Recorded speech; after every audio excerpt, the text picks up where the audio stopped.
Hello बच्चों, कैसे हैं आप सब लोग। बच्चों, आज जो हम वर्कशीट करने जा रहे हैं वो है वर्कशीट नंबर 42, जो कि डेट 9 अक्टूबर 2020 की वर्कशीट है। फ़र्स्ट ऑफ़ ऑल बच्चे, आप वर्कशीट करने से पहले अपनी कॉपी में अपना नाम और अपने क्लास टीचर का नाम ज़रूर डालेंगे और वर्कशीट नंबर, डेट सब कुछ लिखेंगे। इसके अलावा जिस चैप्टर की आप ये वर्कशीट कर रहे हैं उसका नाम भी लिखेंगे। दूसरी बात मैं आपको ये बता दूं कि इस वर्कशीट में जो क्वेश्चंस दिए हुए हैं, इस चैप्टर के जो इम्पोर्टेंट क्वेश्चंस हैं वो दिए हुए हैं और आपको वो सभी क्वेश्चंस अपनी कॉपी में अच्छे से करने हैं।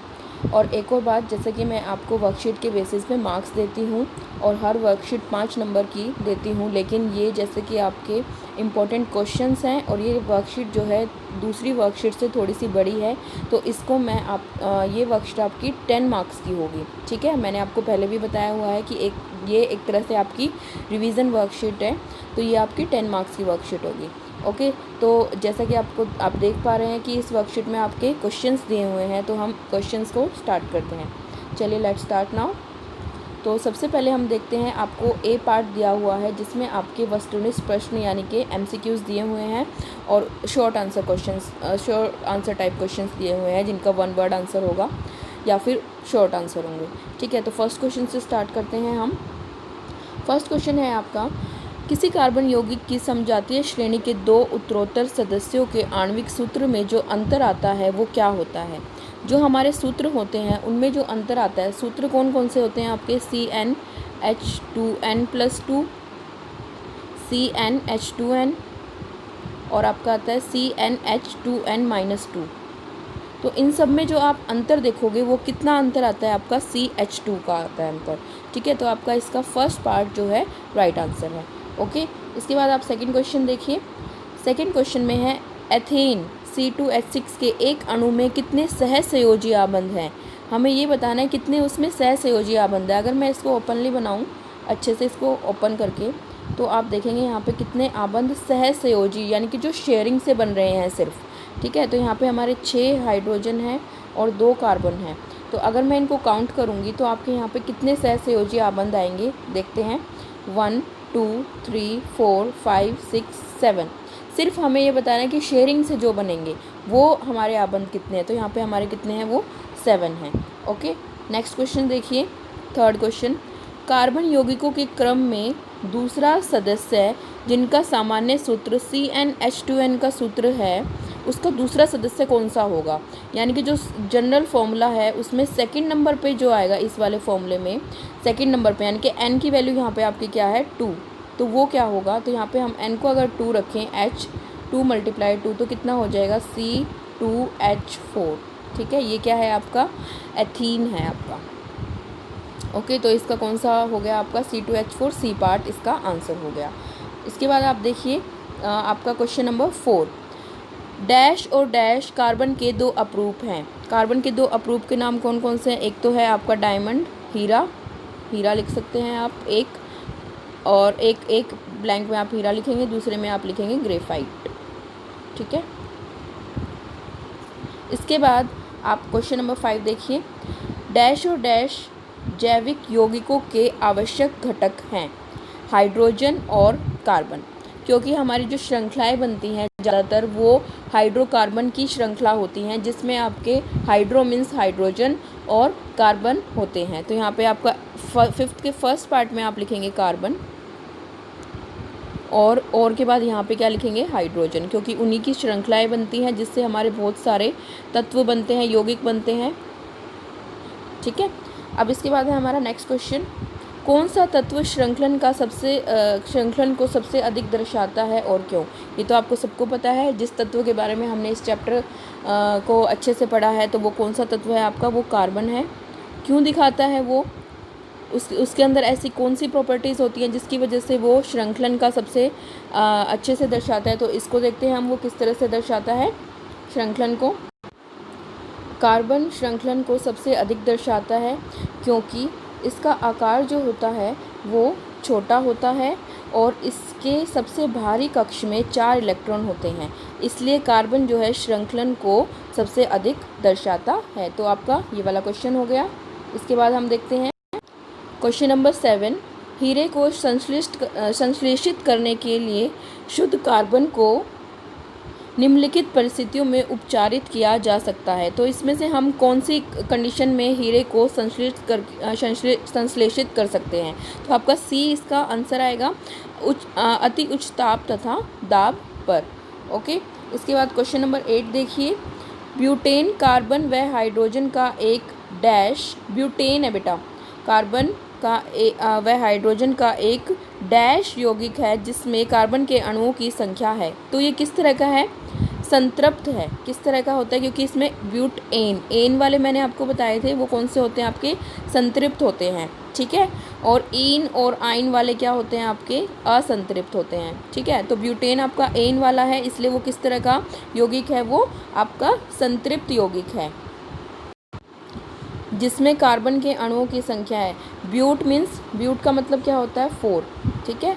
ब्यूट का हमारा मतलब क्या होता है? 4। तो यहाँ पे कार्बन के अणुओं की संख्या कितनी होगी? आपकी 4 आ जाएगी, ठीक है। उसके बाद है नेक्स्ट क्वेश्चन, एल्काइन और एल्कीन का सामान्य सूत्र हमें लिखना है। एल्काइन और एल्कीन का सामान्य सूत्र देखते हैं हम।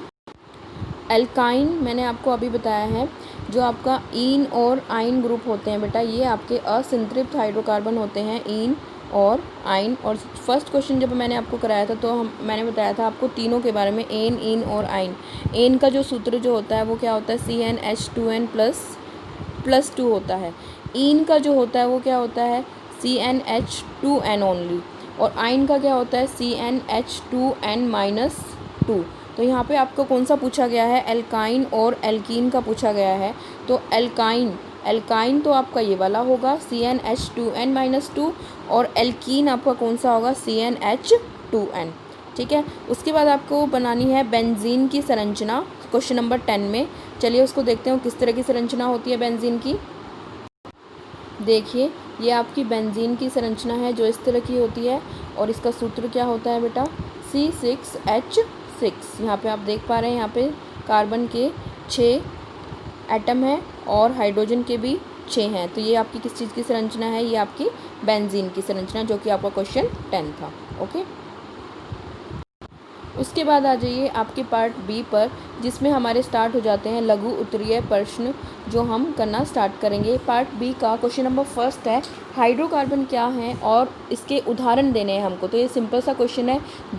जो हमारी चेन्स होती हैं, श्रृंखलाएं होते हैं जिसमें कार्बन और हाइड्रोजन जुड़े होते हैं और लंबी लंबी श्रृंखलाएं बनाते हैं, वो हमारे हाइड्रोकार्बन होते हैं।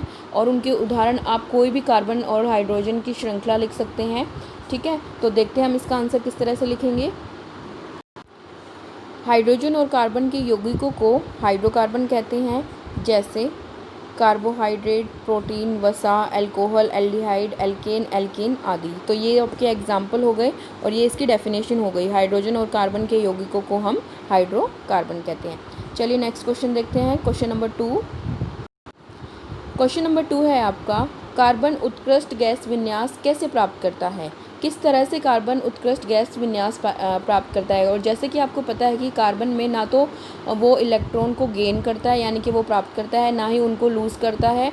कार्बन क्या करता है? शेयरिंग करता है। उसकी टेट्रावैलेंसी होती है, उसके जो कोश में है, आखिरी कोश में 4 इलेक्ट्रॉन होता है। तो वो क्या करता है? इलेक्ट्रॉन को या तो अपने ही एटम के साथ शेयर करता है या फिर दूसरे तत्वों के साथ शेयर करता है। तो चलिए देखते हैं हम इसका आंसर कैसे लिखेंगे। कार्बन दूसरे कार्बन परमाणु या दूसरे तत्व के परमाणुओं के साथ सहसंयोजी आबंध बनाकर उत्कृष्ट गैस विन्यास प्राप्त करता है। क्योंकि इसके में क्या होती है? आपकी शेयरिंग होती है, जिसकी वजह से आपके क्या बनते हैं? सहसंयोजी आबंध बनते हैं कार्बन में। लेकिन सहसंयोजी आबंध वही होते हैं ना जहाँ पे शेयरिंग ऑफ इलेक्ट्रॉन होती है, ठीक है। इसके अलावा हमने आयनिक बॉन्ड भी पढ़े हैं ना, आयनिक आबंध जो होते हैं उनमें क्या होती है? गेन और लूज ऑफ इलेक्ट्रॉन होता है। लेकिन कार्बन की बात कर रहे हैं हम यहाँ पे, तो कार्बन क्या करता है? आपका शेयरिंग करता है, जिसकी वजह से क्या होती है? उनकी उत्कृष्ट गैस विन्यास वो प्राप्त करता है। ओके, नेक्स्ट क्वेश्चन देखते हैं। क्वेश्चन नंबर 3 है आपका, सहसंयोजी यौगिक विद्युत के कुचालक क्यों होते हैं? ये तो बहुत ही सिंपल क्वेश्चन है। जैसा कि मैंने अभी आपको बताया, जो सहसंयोजी यौगिक होते हैं उनमें ना तो इलेक्ट्रॉन को वो गेन करते हैं ना ही लूज़ करते हैं। वो क्या करते हैं, उनको शेयर करते हैं एक दूसरे से, जिसकी वजह से उनके कोई भी मुक्त इलेक्ट्रॉन नहीं होते। और विद्युत का सुचालक होने के लिए क्या ज़रूरी है कि मुक्त इलेक्ट्रॉन हो, जिनका गमन हो, जिसकी वजह से क्या होगा, विद्युत के वो सुचालक बनेंगे। लेकिन जो सहसंयोजी यौगिक हैं उनमें मुक्त इलेक्ट्रॉन होते ही नहीं, ना ही उनमें इलेक्ट्रॉन गेन होते हैं, ना ही लूज़ होते हैं, इसलिए वो क्या होते हैं, विद्युत के कुचालक होते हैं। सहसंयोजी यौगिकों के पास मुक्त आयनों की अनुपस्थिति के कारण वे विद्युत के कुचालक होते हैं। वहाँ पे मुक्त आयन होंगे ही नहीं, अगर आयन नहीं होंगे तो विद्युत के कुचालक होंगे, वो सुचालक नहीं हो पाएंगे। ओके, चलिए नेक्स्ट क्वेश्चन की ओर चलते हैं। अब कार्बन यौगिकों को समजातीय श्रेणी को यह नाम क्यों दिया गया है? क्वेश्चन आपको समझना है कि उनको समजातीय श्रेणी का नाम क्यों दिया गया है। ठीक है, समजातीय श्रेणी के 2 उत्तरोत्तर सदस्यों के रासायनिक सूत्र लिखिए और बताइए कि इनका कौन सा भाग निर्धारित करता है भौतिक गुणधर्म को और रासायनिक गुणधर्म को। ठीक है, तो इसमें आपके लगातार कितने क्वेश्चन हैं, 3 क्वेश्चन आपके यहाँ पे बन रहे हैं कि समजातीय श्रेणी को, कार्बन यौगिकों की समजातीय श्रेणी को समजातीय श्रेणी नाम क्यों दिया गया है। ठीक है, दूसरा, इसका मतलब क्या है कि समजातीय श्रेणी जो होती है उनको समजातीय श्रेणी क्यों कहा जाता है। ठीक है, दूसरा क्वेश्चन है 2 लगातार जो आपके समजातीय श्रेणी के सदस्य हैं उनका नाम बताना है और इनके कौन सा भाग आपकी भौतिक गुणधर्म को दर्शाता है कार्बन की यौगिकों की, और कौन सा उसकी रासायनिक गुणधर्म को दर्शाता है। तो चलिए देखते हैं इसको किस तरह से करेंगे हम। देखिए, समजातीय श्रेणी के सभी सदस्यों का सामान्य सूत्र समान होता है व उनके रासायनिक गुणधर्म भी समान होते हैं। ठीक है, उनकी क्या मेन प्रॉपर्टी होती है कि उनका जो सामान्य सूत्र जो होगा वो समान होगा और उनके रासायनिक गुणधर्म भी क्या होते हैं, समान होते हैं, इसलिए उनको समजातीय श्रेणी बोला जाता है। ठीक है, अब 2 उत्तरोत्तर यौगिक जो हैं समजातीय श्रेणी के, उनका नाम लिखना है लगातार जो आते हैं आपके, तो ब्यूटेनॉल और पेंटेनॉल है। ब्यूटेनॉल का फॉर्मूला होता है C4H9OH और पेंटेनॉल का होता है C5H11OH। अब बेटा यहाँ पे OH और OH जो ग्रुप है, यहाँ पे एक हाइड्रोजन को रिप्लेस करके आया है। वैसे तो आपको क्या होना चाहिए, ओल है ना, यहाँ पे ओल वाला ग्रुप है। ओल मतलब कि यहाँ पे क्या है, अल्कोहल है, जहाँ पे अल्कोहल बनाने के लिए एक हाइड्रोजन को, यानी कि C4H10 था आपका और C5H12 था आपका। ठीक है, इसमें एक हाइड्रोजन को रिप्लेस कर दिया। तो यहाँ पे क्या आपका फॉर्मूला अगर मैं आपको बताना चाहूँ तो किस तरह से बनेगा आपका इसका जनरल फॉर्मूला, तो यहाँ पे CnH2n क्या होगा यहाँ पे +1 + OH, इस तरह से इसका फॉर्मूला बन के आ रहा है। ठीक है, चाहे आप इसमें पुट करके देख लो। n की वैल्यू अगर मैं 4 पुट करती हूँ तो C4H 2 4 8 + 1 9 और OH। ठीक है, तो ये आपका क्या बना, ब्यूटेनॉल बना। इसी तरह से पेंटेनॉल अगर आप बनाओगे तो यहाँ पे n की वैल्यू 5 पुट करोगे तो यहाँ पे C5H11OH बन जाएगा। ठीक है, उसके बाद बोलता है कि उनके भौतिक गुणधर्म किस पर निर्भर करते हैं और रासायनिक गुणधर्म किस पर निर्भर करते हैं। तो आपको मैं बता दूं, जो इनके भौतिक गुणधर्म है, जो ये हमारे कार्बन और हाइड्रोजन की श्रृंखला होती है, इस पर निर्भर करते हैं, लेकिन उनके रासायनिक गुणधर्म, उनका जो प्रकार्यात्मक समूह होता है उस पर निर्भर करते हैं। तो प्रकार्यात्मक समूह हमारा यहाँ पे क्या है, अल्कोहल, तो इनके रासायनिक गुण किस पे निर्भर कर रहे हैं, प्रकार्यात्मक समूह यानी कि अल्कोहल पर डिपेंड कर रहे हैं। कौन से, रासायनिक गुणधर्म। ठीक है, और भौतिक गुणधर्म जो है वो किस पे, हाइड्रोकार्बन की श्रृंखला पर निर्भर करते हैं। ये जो आपकी बन रही है ना C4 C5H10 11 जो भी आपका बन रहा है, ये इस पर क्या बन रहा है आपका, इस पर आपके भौतिक गुणधर्म निर्भर करते हैं। ओके, नेक्स्ट क्वेश्चन देखते हैं अब। क्वेश्चन नंबर 5 है आपका, समजातीय श्रेणी के यौगिकों की 3 विशेषताएं लिखें कि जो समजातीय श्रेणी के यौगिक होते हैं उनकी 3 प्रमुख विशेषताएं कौन सी होती हैं, किस तरह से वो बनते हैं और जो उनकी विशेषताएं होती हैं वो बतानी है हमें। तो देखते हैं हम किस तरह से करेंगे इसको। समजातीय श्रेणी के यौगिकों की विशेषताएं, उनके सामान्य सूत्र जो है, अभी हमने पढ़ा है, सामान्य सूत्र जो हैं एक समान होते हैं, रासायनिक गुणधर्म एक जैसे होते हैं, उनके उत्तरोत्तर सदस्यों के बीच CH2 व द्रव्यमान में 14 U का अंतर होता है। जैसे कि मैंने पीछे एग्जाम्पल लिया था आपका ब्यूटेनॉल और पेंटेनॉल का हमने, तो हमारा जो ब्यूटेनॉल का था वो क्या बन रहा था, C4H9OH, ये आपका ब्यूटेनॉल था। और पेंटेनॉल जो हमने बनाया था वो क्या था, C5H11OH। इनमें जो आपके जो CH2 का अंतर आएगा, कैसे, यहाँ पे C4 है, यहाँ पे C5 है, तो C का कितना अंतर हो गया, 1, C1, H के कितने अंतर है, 2, तो इनके बीच में जो अंतर होता है वो CH2 होता है, और जो इनका द्रव्यमान होता है उसमें अंतर होता है 14 U का। तो ये उसकी क्या है, 3 विशेषताएं हैं। ओके, मेन विशेषताएं हैं उसकी। नेक्स्ट क्वेश्चन देखिए अब, क्वेश्चन नंबर 7 है आपका C3H6 C4H8 C5H10 एक ही समजातीय श्रेणी से संबंधित हैं। क्वथनांक के बढ़ते क्रम में इन हाइड्रोकार्बन को संयोजित कीजिए। सेकंड क्वेश्चन है इसमें, C5H10 का गलनांक व क्वथनांक C4H10 से H8 से अधिक क्यों होता है। थर्ड है आपका, इन यौगिकों के नाम लिखिए। बहुत ही सिंपल सा क्वेश्चन है, अगर आप इसकी श्रृंखला को अगर सिंपल फॉर्मूला में, जो जनरल फॉर्मूला है उसमें लिखने की कोशिश करो तो आप किस तरह से लिख सकते हैं इसको, देखिए C3H6, तो ये आपका बनता है CnH2n। ये क्या होते हैं, आपके इन एल्कीन होते हैं। आप तीनों को अगर आप पुट करके देखते हैं, पहले तो यहाँ पे आपका C3H6 आ जाएगा, और दूसरा आएगा आपका C4H8 आएगा, और थर्ड वाला भी आ जाएगा आपका C5H10।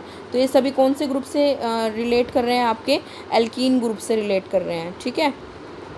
तो उसके बाद कहता है कि क्वथनांक को बढ़ते क्रम में इन हाइड्रोकार्बन को संयोजित कीजिए। तो इनके क्वथनांक किस तरह से बढ़ेंगे, क्वथनांक और गलनांक आपके, तो उनका डिफरेंस कैसे आता है बेटा, जितना बड़ा आपका चेन बनती जाएगी हाइड्रोकार्बन की, ठीक है, जितनी बड़ी चेन बनती जाएगी उतना ही उनका क्वथनांक बढ़ता जाएगा, ठीक है। तो सबसे ज़्यादा उसी का होगा जिसकी चेन सबसे बड़ी होगी, ठीक है। उसके बाद है C5H8 का गलनांक एवं क्वथनांक C4H8 से अधिक क्यों है, क्योंकि यहाँ पे कार्बन, जो हाइड्रोकार्बन हमारी चेन बन रही है वो इससे बड़ी बनेगी, क्योंकि इसमें कार्बन और हाइड्रोजन की संख्या अधिक है। इन यौगिकों के नाम बताइए। 3 क्या होता है, 4 क्या होता है, 5 क्या होता है। 3 होते हैं आपके प्रोपीन, इन ग्रुप है तो ये प्रोपीन होएगा, और ये आपका ब्यूटीन, और आपका थर्ड ये वाला आपका क्या होगा, पेंटीन, ठीक है। तो इस क्वेश्चन को आप किस तरह से लिखेंगे, चलिए देखते हैं। तो यहाँ देखिए जिस तरह से आपका आंसर होगा, इसको उन्होंने क्वथनांक और गलनांक किस तरह से आप लिखेंगे, सबसे कम होगा आपका फर्स्ट C3 वाले का, जिसमें सबसे कम कार्बन की श्रृंखला है, कार्बन और हाइड्रोजन की, फिर C4H8, फिर C5H10। फिर कार्बन यौगिकों के क्वथनांक के अंदर उनके अंदर उपस्थित कार्बन परमाणुओं की संख्या पर निर्भर करते हैं। पेंटीन में कार्बन परमाणुओं की संख्या ब्यूटीन से अधिक है। पेंटीन क्या है आपका, कौन सा, C5H10, और ब्यूटीन कौन सा है आपका, C4H8। दिखाई दे रहा है, इसमें 5 कार्बन है और 10 हाइड्रोजन, और यहाँ पे 4 कार्बन है और 8 हाइड्रोजन है, इसलिए पेंटीन का क्वथनांक और गलनांक ब्यूटीन से अधिक होता है। उसके बाद इन सब का नाम बताना है, तो मैं आपसे डिस्कस कर चुकी हूँ। फर्स्ट वाला आपका प्रोपीन, दूसरा ब्यूटीन और तीसरा पेंटीन है यहाँ पे, ठीक है। चलिए नेक्स्ट क्वेश्चन देखते हैं। यहाँ पर बच्चे हमारा क्वेश्चन नंबर 6 रह गया है, हम क्वेश्चन नंबर 6 को भी देखेंगे। क्वेश्चन नंबर 6 है आपका, कार्बन की प्रकृति अद्वितीय क्यों होती है। कि कार्बन जो है इस तरह से अलग अलग मतलब सहसंयोजी आबंध बनाता है, तो उसके ऐसे कौन से गुण होते हैं जो उसकी प्रकृति जो है वो अद्वितीय होती है। तो इस क्वेश्चन को करेंगे अब हम। कार्बन अद्वितीय है क्योंकि इसके यौगिकों की संख्या सबसे अधिक होती है, ठीक है। क्योंकि हमारे जो संसार में जो ज़्यादातर यौगिक पाए जाते हैं वो हाइड्रोकार्बन्स होते हैं, तो इसके यौगिकों की संख्या जो है वो सबसे अधिक होती है। यह एकल, द्वि और त्रि हर तरह के आबंध बना सकता है। इसके यौगिकों में श्रृंखला, वलय हो सकता है। इसके यौगिक बहुत स्थिर होते हैं। इन सभी गुणों के कारण कार्बन अद्वितीय होता है। क्वेश्चन नंबर 8 देखेंगे अब हम। क्वेश्चन नंबर 8 है आपका, कार्बन के उन 2 गुणों की व्याख्या कीजिए जो हमारे चारों ओर कार्बन यौगिकों की अधिकता के लिए उत्तरदायी हैं। जैसा कि आप देख पा रहे हैं कि अभी हमने क्वेश्चन नंबर 6 किया है, इन दोनों का मीनिंग थोड़ा सा मिलता जुलता सा है, ठीक है, कि कार्बन की प्रकृति अद्वितीय क्यों है। और दूसरा क्वेश्चन आपका 8th वाला क्या है, कार्बन के उन 2 गुणों की व्याख्या कीजिए जो हमारे चारों ओर कार्बन यौगिकों की अधिकता के लिए उत्तरदायी हैं। ठीक है, तो चलिए हम इसमें थोड़ा सा डिफरेंस करके क्वेश्चन 8 का आंसर करने की कोशिश करेंगे। कार्बन की ऐसी आपकी 2 ही प्रॉपर्टी हैं जो उसको अद्वितीय बनाती हैं, और जो हमारा क्वेश्चन 8 है उसमें हम उसको लिखेंगे। देखिए, आपका जो पहली प्रॉपर्टी है वो है आपकी श्रृंखलन, और दूसरी है चतुसंयोजकता, जो हमने अपनी वर्कशीट में अच्छे से पढ़ी थी। तो यह कार्बन के वो विशिष्ट गुण है जिसके कारण वह दूसरे कार्बन परमाणु के साथ मिलकर लंबी श्रृंखला बनाता है, जो हमने क्वेश्चन 6 में भी थोड़ा सा अलग करके आंसर देने की कोशिश की कि उसमें क्या होता है एक्चुअली, उसमें जो होता है वो लंबे यौगिक बना सकता है। ज़्यादातर जो यौगिक होते हैं वो कार्बन के बने होते हैं। चतुसंयोजकता, कार्बन की सबसे बाहरी कक्ष में 4 इलेक्ट्रॉन उपस्थित होते हैं, जिसके कारण वह दूसरे परमाणु के साथ अधिक मात्रा में आबंध बनाकर अधिक मात्रा में यौगिकों का निर्माण करता है। ऐसे ही हमने क्वेश्चन नंबर 6 में क्या आंसर दिया था कि वह एकल, द्वि और त्रय आबंध बना सकता है। तो इन दोनों क्वेश्चन का एक तरह से मीनिंग तो सेम है, ठीक है, लेकिन उनको आंसर करने का तरीका मैंने आपको थोड़ा सा डिफरेंट बताया है। ओके, अब आते हैं आपके सी पार्ट पे, जिसमें आपका दिया हुआ है दीर्घ उत्तरीय प्रश्न। और बच्चे, ये जो ज़्यादातर क्वेश्चंस होते हैं ये पार्ट्स में डिवाइड होते हैं और ये 5 मार्क्स में भी आ जाते हैं। और जैसा कि आपको पता है कि अब आपका ये चैप्टर काफ़ी आपके सिलेबस से कट चुका है, स्टिल आपकी जो वर्कशीट्स हैं उसमें ये अभी कंप्लीट नहीं हुआ है। अभी आपके 2 टॉपिक हैं, एथेनॉल और एथेनोइक अम्ल, जो आपकी वर्कशीट्स में नहीं आए हैं। उससे पहले ही आपको सभी इम्पोर्टेंट क्वेश्चंस इसमें बता दिए गए हैं, तो हम उनको भी कवर करेंगे। अगर 5 मार्क्स के क्वेश्चन में हम उनको इंक्लूड कर सकते हैं, जैसा कि यहाँ पे दिया हुआ है, जितनी हमने वर्कशीट की है उन्हीं क्वेश्चन को इंक्लूड किया हुआ है। इसके अलावा इम्पोर्टेंट पार्ट आपका अभी बचता है, कौन सा, एथेनॉल और एथेनोइक अम्ल, जिसमें से भी आपके 5 मार्क्स के 3 मार्क्स के क्वेश्चन बहुत अच्छे से बनते हैं। तो चलिए अब हम देखते हैं हमारे यहाँ पे कौन से क्वेश्चन दिए हुए हैं। फर्स्ट क्वेश्चन देखिए आपका, सहसंयोजी आबंध क्या होते हैं, परिभाषित कीजिए। कार्बन के कुछ तत्वों के साथ सहसंयोजी आबंध बनाता है, इन तत्वों के नाम बताएं। फुलेरिन क्या, अब इसका बी पार्ट है आपका, फुलेरिन क्या है, यह कार्बन के अन्य अपरूपों से किस प्रकार भिन्न है। जैसा कि आप देख पा रहे हैं उसको पार्ट में डिवाइड किया गया है अलग अलग। पहले सहसंयोजी आबंध क्या होते हैं, उसकी परिभाषा, और कार्बन कैसे बनाता है सहसंयोजी आबंध, और तत्वों के नाम बताने हैं जिन जिन के साथ वो बना सकता है। ये आपका एक पार्ट है, और इसमें भी आपके 3 आपको 2 या 3 तरह से आपको क्वेश्चन का आंसर करना है। इस तरह से बी भी आपका पार्ट है, इसमें भी इसके 2 पार्ट कर दिए हैं, बी का फर्स्ट और बी का सेकंड। तो चलिए अब हम इसका पूरा आंसर देखते हैं हम कैसे लिखेंगे। सहसंयोजी आबंध वे आबंध जो 2 परमाणु के बीच इलेक्ट्रॉन की साझेदारी के कारण बनते हैं। Carbon hydrogen, oxygen, nitrogen, chlorine, sulphur आदि के साथ सहसंयोजी आबंध बनाता है। ये आपका ए पार्ट का आंसर था कि पहले तो हमने उसकी डेफिनेशन लिख दी और फिर हमने उदाहरण दे दिए कि वो किसके साथ आपका सहसंयोजी आबंध बनाता है। उसके बाद आपका बी पार्ट है फुलेरिन। फुलेरिन क्या होता है और वह अन्य कार्बन के जो अपरूप होते हैं उनसे किस प्रकार भिन्न है। तो फुलेरिन यह कार्बन के अपरूप होते हैं जिसमें कार्बन वलय के रूप में एक दूसरे से जुड़े होते हैं। वह फुटबॉल और ट्यूब जैसी संरचना बनाते हैं। इसको मैंने आपको बहुत ही अच्छे से वर्कशीट में एक्सप्लेन किया है। दूसरा है कि ये किस तरह से हीरा और आपके ग्रेफाइट से, यानी कि जो दूसरे अपरूप होते हैं उनसे किस तरह से भिन्न है। तो जो हीरा में क्या होता है बेटा, आयामी टेट्राहेड्रल संरचना बनती है, और ग्रेफाइट में हेक्सागोनल संरचना बनती है जो रिंग्स के रूप में होती है। लेकिन हमारे फुलेरिन में क्या होते हैं आपके फुटबॉल जैसी संरचना होती है जिसमें पेंटागन बनता है आपका, पंचभुज और आपका षटभुज बनता है। ठीक है, पंचभुज और षटभुज बनकर आपका पूरा फुलेरिन का निर्माण होता है, और इस तरह से पूरा ये ऐड होकर पूरी एक फुटबॉल की संरचना बना लेता है। और आपका जो ग्रेफाइट होता है उसमें भी रिंग्स होती हैं, लेकिन वो रिंग्स कैसे होते हैं, वो हेक्सागोनल होते हैं। और आपके हीरे में कैसे होते हैं, त्रिआयामी टेट्राहेड्रल स्ट्रक्चर होता है उसका। ठीक है, तो इस तरह से ये हीरे और ग्रेफाइट से भिन्न होता है। क्वेश्चन नंबर 2 देखिए। अब आपको इलेक्ट्रॉन बिंदु संरचना बनानी है जिसमें आपके 5 पार्ट 1 2 3 4 5 पार्ट दिए हुए हैं। ये 5 मार्क्स में आ सकता है। सिंपल सी है, बिल्कुल ही बहुत ही आसान है, और हम थोड़ी बहुत इनको कर भी चुके हैं। ये 3 तो हमने कर चुके हैं हम आपकी वर्कशीट में। तो चलिए हम 1 बाय 1 इनको देखते हैं कि आपकी इलेक्ट्रॉन बिंदु संरचना किस प्रकार से बनेगी। तो सबसे पहले यहाँ पे आपको जो मैंने ड्रॉ करके दिखाई है आपको इलेक्ट्रॉन बिंदु संरचना, वो आपकी H2S की है, फिर आपकी फ्लोरीन की है और फिर आपकी H2O की है। तो H2S में आप देख पा रहे हैं हाइड्रोजन का मैंने एक डॉट से डिफाइन किया हुआ है और आपको सल्फ़र के क्रॉस से दिखाया गया है। सल्फ़र की लास्ट शेल में आपको 6 इलेक्ट्रॉन दिख रहे हैं और हाइड्रोजन के एक एक हैं। तो सल्फ़र को अपने कंप्लीट करने के लिए कितने चाहिए, 2 इलेक्ट्रॉन चाहिए और हाइड्रोजन, दोनों हाइड्रोजन को एक एक चाहिए। तो इस तरह से हाइड्रोजन यहाँ से शेयरिंग कर लेता है और सल्फ़र दोनों का ही एक एक इलेक्ट्रॉन ले लेता है और यहाँ पे हमारा H2S का स्ट्रक्चर बन जाता है। ऐसे ही आप फ्लोरीन का देखेंगे तो फ्लोरीन में आखिरी शेल में कितने होते हैं, आपके 7 इलेक्ट्रॉन होते हैं जो क्रॉस से बनाए हुए हैं। देखो यहाँ पे फ्लोरीन दोनों सेम है तो दोनों को क्रॉस से दिखाया गया है, ठीक है। उसके बाद दोनों को ही एक एक की ज़रूरत है, तो ये वाला फ्लोरीन यहाँ से इसका एक ले लेगा इलेक्ट्रॉन और ये यहाँ से शेयर कर लेगा यहाँ से, और इनके बीच में इस तरह से सिंगल बॉन्ड, एक पेयर शेयर हो रहा है, एक पेयर यहाँ भी शेयर हो रहा है, तो यहाँ पे सिंगल बॉन्ड आ जाएगा।